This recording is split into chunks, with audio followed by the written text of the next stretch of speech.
Welcome back to Real Steel Cars. If you're new here, I am Kevin, and I've been asking myself a question for quite a while now, and I figured the best way to get an answer is to ask you. Now, the question is, are new cars still fun? Now, I've driven a lot of cars in my time, and there are a handful that stick out in my head as fun and left a lasting impression. Now, new cars are absolutely amazing. They're so refined. The suspensions are so soft. You don't feel a single bump in the road. Road noise has been nearly eliminated in a lot of cars. And the horsepower in these cars is mind-blowing. 400 or 500 horsepower just a couple years ago was absolutely insane. But today, 400 or 500 horsepower, people are like, that's all right.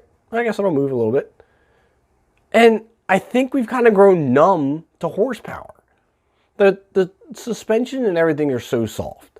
The cars are so refined that even with that much horsepower, you hit the gas and you watch the speedometer fly and things by you are just zipping past and you're just sitting there.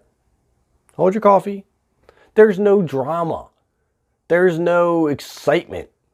Just because you're going fast, it doesn't feel like you're going fast. You know what I mean? I mean, that's kind of where this whole topic is kind of coming from. Cars are almost too refined, I think. They're taking away the fun. Now, for instance, last year I reviewed a Mazda RX-7 twin turbo, which dynoed 350 horsepower at the tires. Now, I know 350 horsepower doesn't sound like an astronomical amount, but keeping in mind the car weighs less than 3,000 pounds. I can't remember exactly. I know it was in that 2,700 pound mark, something like that.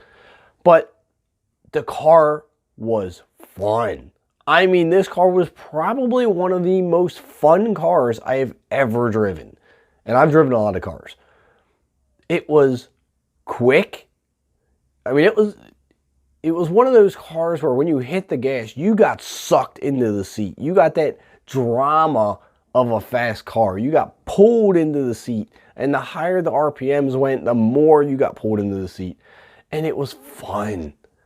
You could feel the car through the steering wheel. You could feel what it was doing. You could feel the engine vibration through the gas pedal. There was still a lot of what I'll call analog in the car.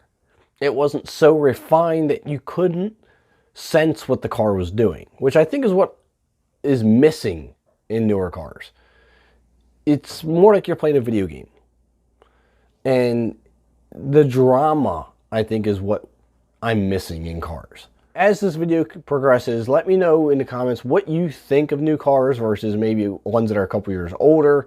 What you enjoy about a car, and more importantly, what car do you find fun? That's what I really want to know. What cars do you find fun? Also, if you haven't already, make sure you hit that subscribe button and the bell notification. Now, getting back to the video, horsepower is something I wanted to touch on because I feel like we're growing numb to it. 400 or 500 horsepower, I was saying, isn't that big a deal these days, where 10 years ago, that was an astronomical number. But I think the refinement is taking that away, and people aren't necessarily realizing how fast or how powerful a car is with 500, 600, 700 horsepower. We got cars that are coming out with almost 800 horsepower from the showroom, and people are barely blinking an eye at it. The new Shelby GT500 just came out at 760 horsepower, and so many people are like, that's okay. Okay, it runs 10.6. It's okay. 10.6 is fast. Like, that is really, really fast. 10.6, I'm going to go 10 years ago. 10 years ago wasn't that long ago.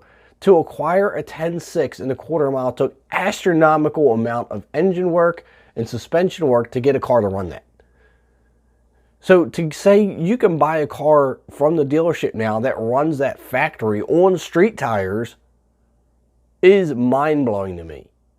But then, even with the reviews that I've seen on the GT500, it's kind of right back to where this video started. Is it still fun? Some have said it's kind of like playing a video game. And I hear a lot of that when it comes to new cars. Obviously, you turn the wheel, the car is going to turn, but it's the feeling or feedback you get through the steering wheel that gives you an idea what the car is doing. Now, I've also personally owned a 99 Trans Am WS6. Now, I did a couple bolt-ons in that car, some suspension work was done, and that car was a really, really fun car. It only dynoed 326 horsepower at the tires. 336, I believe, pound-feet of torque. And it ran a high 12 at 109 miles an hour.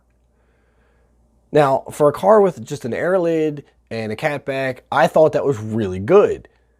And of course, to today's standards, that's slow. And that kills me that people think that's slow these days. And that was a fun car. I had so much fun in that car because you still got the drama. The shifter was nice and notchy. It had a nice T56 6-speed manual, which I know nobody drives manuals these days. And that's fine because for the reasonings, it makes sense. But to drive a manual transmission that has a nice, confident shift that's slightly notchy, just enough to let you know you're in gear, matched with a steering that's not electronically controlled, that does not have electric motors in it, and that way you feel the road. You turn the wheel, you can feel the vibrations, you feel what the car's doing, and I think that adds to the fun. But on the flip side, I do know that there are some manufacturers out there that are really focused still on making fun cars. Not just fast cars or not just comfortable cars, fun cars. With the new Supra that came out, I know some people were upset that the horsepower numbers didn't even reach 400. But Toyota really emphasized the desire to build a fun sports car. And I think they accomplished that, although I have not yet personally driven the car. I really want to.